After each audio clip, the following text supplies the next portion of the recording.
اس کے بعد میں انتہائی ادب اور احترام کے ساتھ بنگلور سے تشریف فرما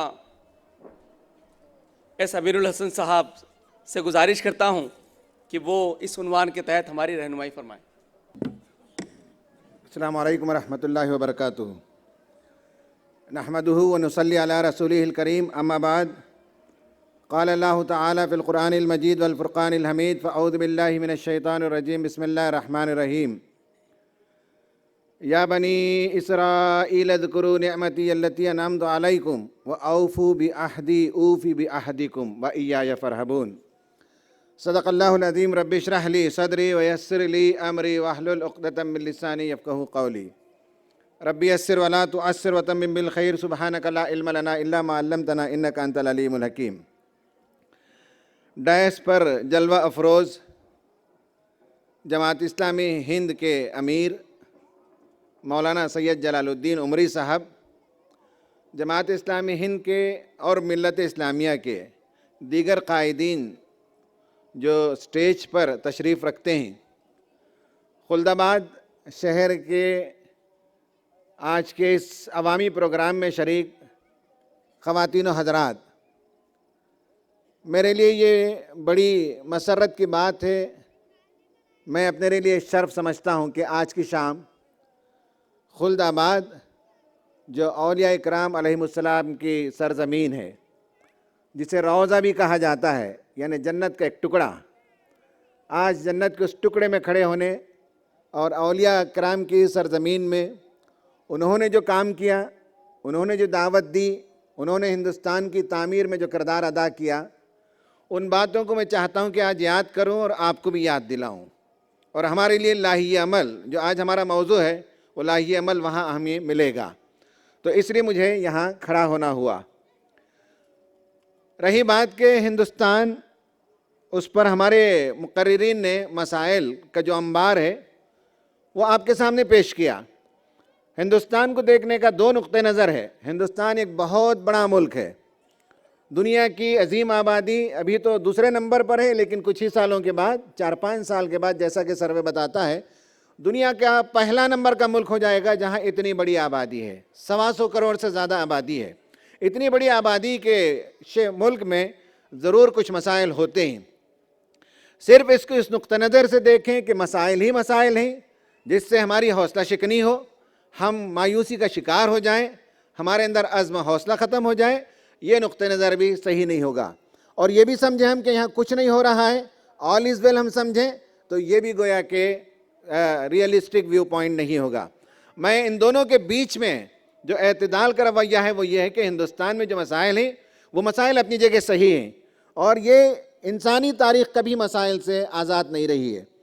قرآن مجید کا مطالعہ کر کے دیکھ لیجئے، خواہ وہ قوم عاد کا زمانہ ہو، قوم سمود کا زمانہ ہو، حضرت لوط علیہ السلام کا زمانہ ہو، حضرت ابراہیم علیہ السلام کا زمانہ ہو، شعیب علیہ السلام کا زمانہ ہو، یا حضرت موسیٰ اور عیسیٰ کا زمانہ ہو، یا نبی کریم صلی اللہ علیہ وسلم کا کس زمانے میں کب مسائل نہیں تھے؟ مسائل ہمیشہ سے آتے رہے۔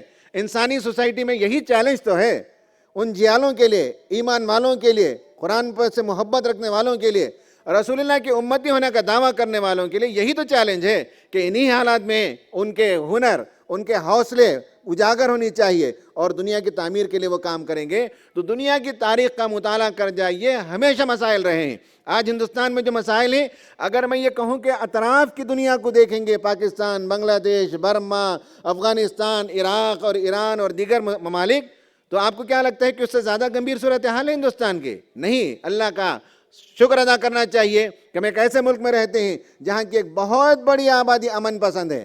آج بھی یہاں کے ہندو بھائی بہت ہی خدا کو یاد کرنے والے، خدا سے محبت کرنے والے، مذہب پر یقین رکھنے والے موجود ہیں۔ تو یہ دونوں تصویر ہیں، مسائل بھی ہیں، مشکلات بھی ہیں، اور فرعون بھی یہاں موجود ہے، قارون بھی یہاں موجود ہے، حامان بھی یہاں موجود ہے، نمرود بھی ضرور یہاں موجود ہے، لیکن اس کے ساتھ ساتھ یہاں اور بہت سے اچھے لوگ بھی موجود ہیں، اور ہندوستان میں اسلام پر عمل کرنے کے لیے بڑی آزادی ہے، ہندوستان میں دعوت کا کام کرنے کے لیے بڑی آزادی ہے، لیکن ہماری ذمہ داری ہے کہ اس آزادی کو محفوظ رکھا جائے، اس آزادی کو چرا لینے کے لیے، اس آزادی پر ڈاکے ڈالنے کے لیے بھی کوشش ہو رہی ہے۔ تو ہندوستان کی جو صورتحال ہے، میں نہیں چاہتا کہ تمام تفصیلات آپ کے سامنے رکھوں، مسائل تو ضرور ہیں، لیکن یہ ایک کرشمہ ہے، یہ گویا کہ ایک معجزہ ہے کہ اللہ تعالیٰ اس ملک کو پھر بھی جو ہے امن سے ہمکنار کر رکھا ہے. اب بھی یہاں جو ہے ترقی کے لیے راہیں موجود ہیں, اب بھی یہاں مسلمانوں کے لیے اسلام اور اسلام کی دعوت کو پیش کرنے کے لیے مواقع موجود ہیں.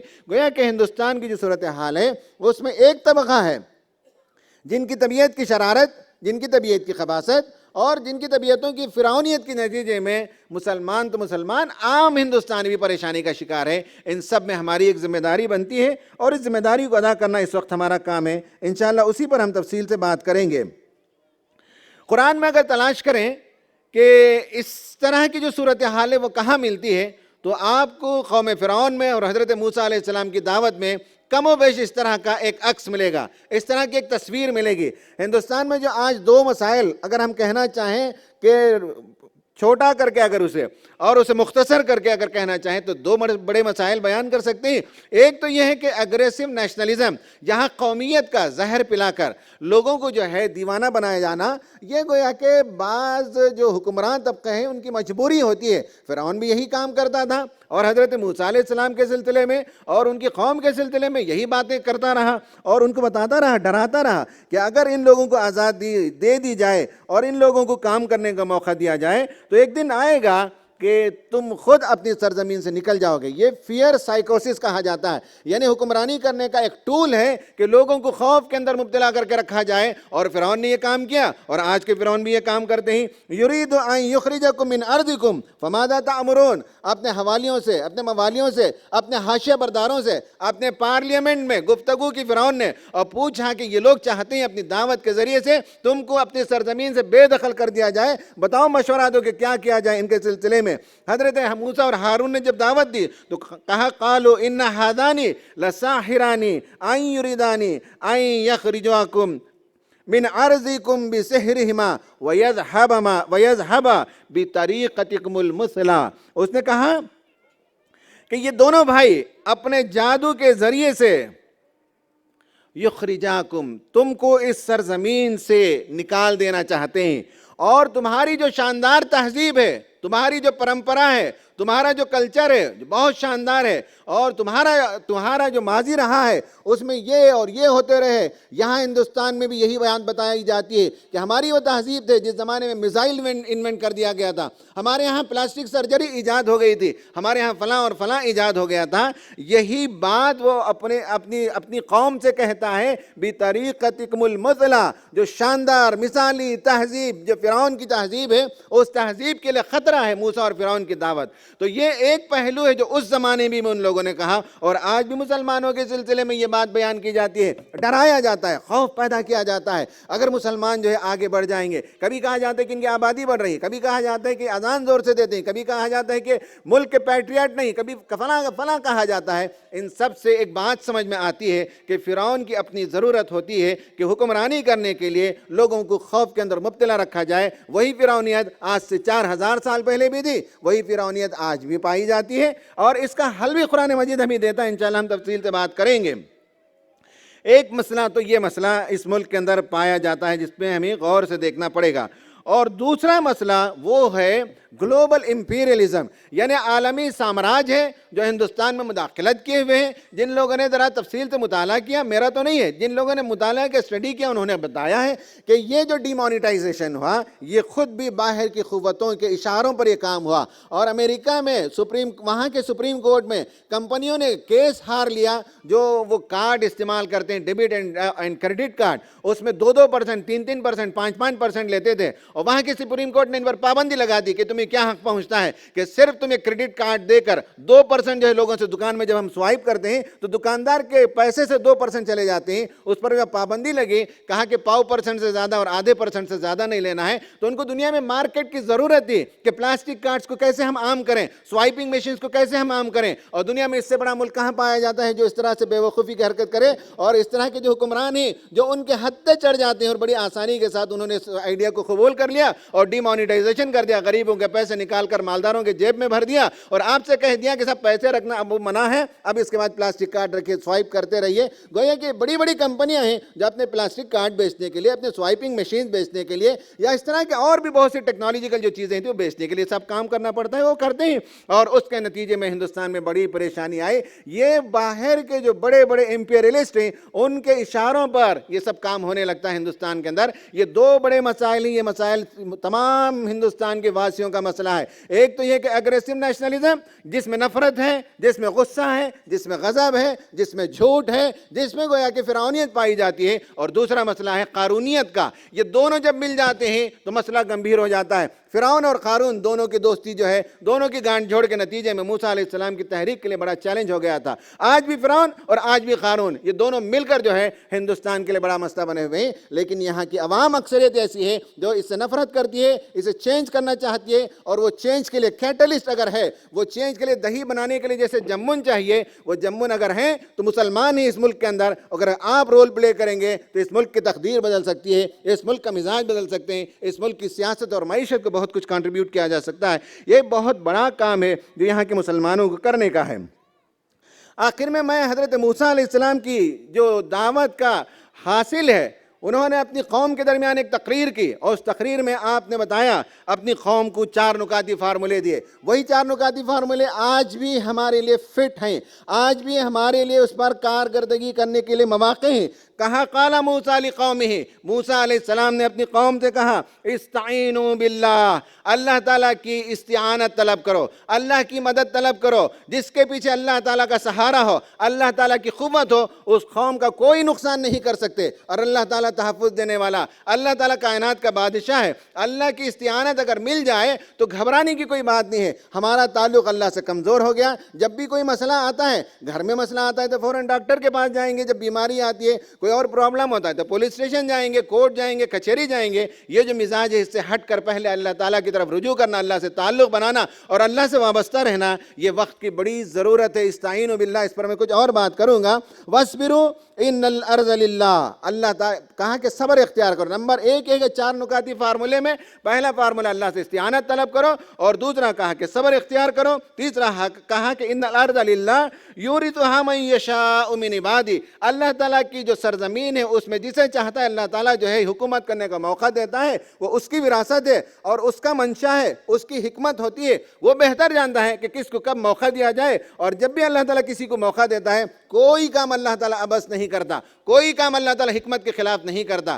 ظلم کا رواج بھی ہے تو اس میں بھی کوئی حکمت پن ہے جسے ہمیں تلاش کرنے کی ضرورت ہے. اور کہا کہ والعاقبۃ للمتقین, یاد رہے کہ تقوی شعار لوگوں ہی کا انجام کار بہتر ہونے والا ہے. یہ 4 نکاتی فارمولہ دیا. پہلا فارمولہ یہ ہے کہ اللہ تعالیٰ کی استعانت طلب کریں. استعانت کیسے آتی ہے آپ کو معلوم ہونا چاہیے. ایک استعانت لینے کا طریقہ یہ کہ قرآن میں جو میں نے بتایا, حضرت موسیٰ علیہ السلام کی قوم کو ایڈریس کر کے اللہ تعالیٰ نے کہا یا بنی اسرائیل اذکروا نعمتی التی انعمت علیکم, بنی اسرائیل یاد کرو جو نعمتوں سے میں نے تم کو سرفراز کیا تھا. آج بھی امت مسلمہ دیکھے تو اللہ تعالیٰ نے بے شمار نعمتوں سے سرفراز کیا. خود اس ہندوستان کے اندر بھی اللہ تعالیٰ نے امت مسلمہ کو ایک بڑا اونچا مقام عطا کیا. لکھنے والے, سمجھنے والے, بولنے والے بولتے ہیں کہ امت مسلمہ یہاں اس ملک کے اندر لا ابائڈنگ سٹیزنس ہیں. یہاں امت مسلمہ نے بہت کچھ کنٹریبیوٹ کیا ہے. ہمارے جو بزرگ یہاں گزرے ہیں, ہمارے اولیاء جو گزرے ہیں, ہمارے بادشاہ جو گزرے ہیں, ان سب نے بہت بڑا کنٹریبیوشن دیا.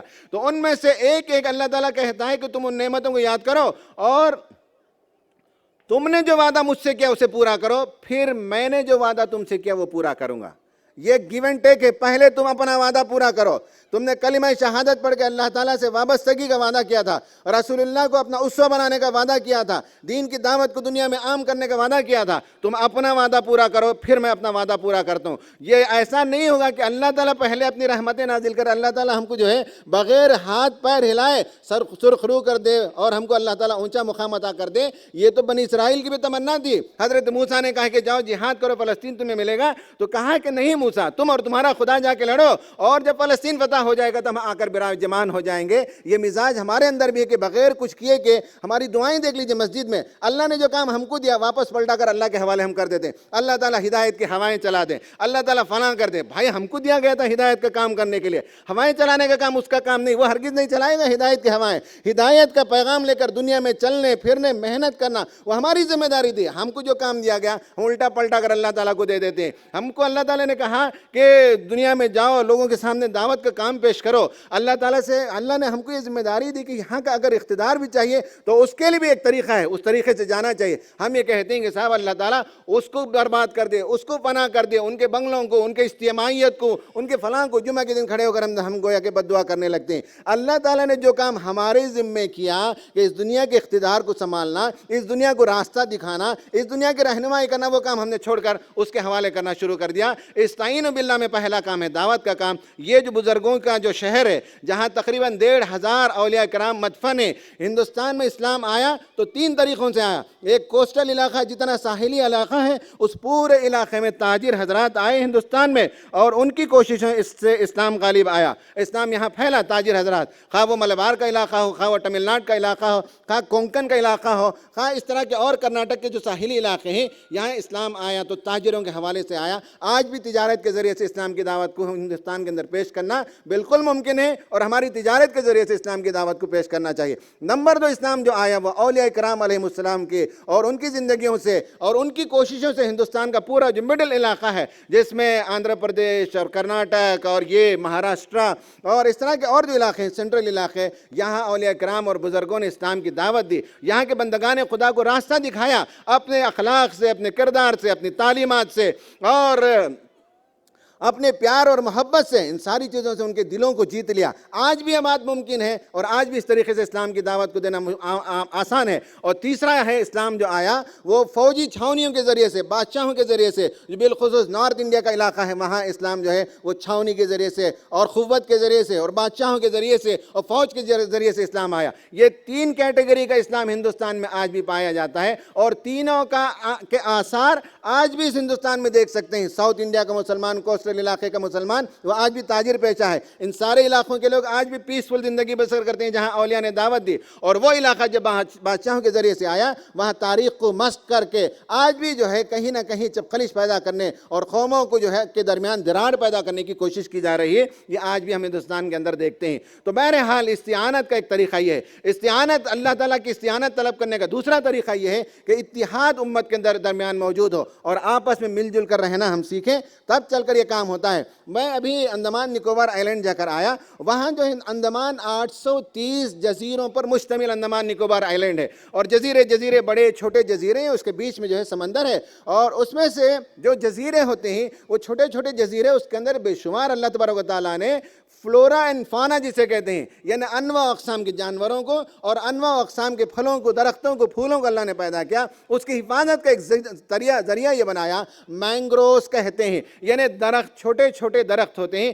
جو ان زمینی علاقوں کی حفاظت کرتے ہیں۔ سمندر میں کتنی ہی طوفانی آ جائے، سمندر میں سونامی آ جائے، لیکن وہ زمین کو کاٹ نہیں سکتے، اس لیے کہ اس کی حفاظت کرنے کے لیے وہ درخت موجود ہوتے ہیں جن کو مینگروز کہتے ہیں۔ مینگروز موٹے درخت نہیں ہوتے، وہ چھوٹے چھوٹے پتلے پتلے درخت ہوتے ہیں، لیکن ان کی خوبی یہ ہے کہ بازو کھڑے ہوتے ہیں، اور ان کے جڑ آپس میں یعنی جیسے برانچز 100 ہوتے ہیں ویسے 100 جڑیں ہوتی ہیں، اور ہر ایک کا جڑ ایک دوسرے کے اندر انٹر لاکڈ ہے۔ جب تک یہ درخت ایک دوسرے کے ساتھ انٹر لاکڈ ہے، طوفان آ جائے اکھاڑ نہیں سکتے، سونامی آ جائے اکھاڑ نہیں سکتے، اور اس کے اندر میں اللہ تبارک و تعالیٰ نے بے شمار انواع و اقسام کے جانوروں کی پرورش کا انتظام کیا، اور سب حفاظت سے رہتے ہیں۔ مگرمچھ بھی ہیں، مچھلیاں بھی ہیں، تتلیاں بھی ہیں، اور بہت سی چیزیں اس مینگروز کے اندر رہتے ہیں۔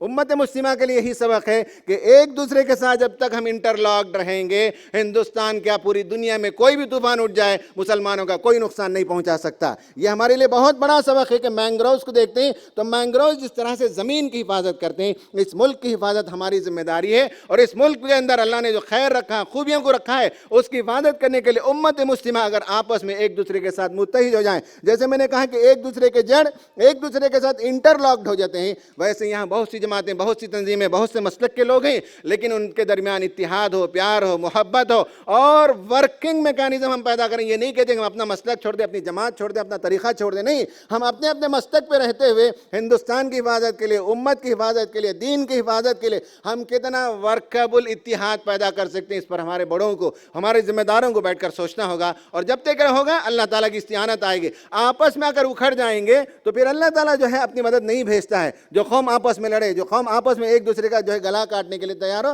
اللہ تعالیٰ کی استعانت نہیں آتی. اللہ کی استعانت دعوت کے ذریعے سے آتی ہے. اللہ کی استعانت اتحاد سے جو ہے اللہ تعالیٰ کی مدد ملتی ہے. اور اللہ تعالیٰ کی مدد نمازوں سے, دعاؤں سے, عبادتوں سے. اس پر امت مسلمہ کو پھر سے تیار کرنا ہے تاکہ اس کا رشتہ خدا کے ساتھ مضبوط ہو جائے. استعانت طلب کرو, پہلا حکم. دوسرا حکم صبر کرو. صبر کا مطلب یہ نہیں ہے کہ ایک گال پر تماچا مارا جائے تو دوسرا گال بھی پیش کیا جائے, یہ معنی نہیں ہے. صبر کا مطلب ہے اپنے موقف پر ڈٹے رہنا. ہمارا جو موقف ہے اسلام کے سلسلے میں اس پر ہمیں ڈٹے رہنا چاہیے. ہمارا موقف شریعت کے بارے میں اس پر ہمیں ڈٹے رہنا چاہیے. مسجد کے بارے میں ہمارا موقف ہے اس پر ڈٹے رہنا چاہیے. ہمیں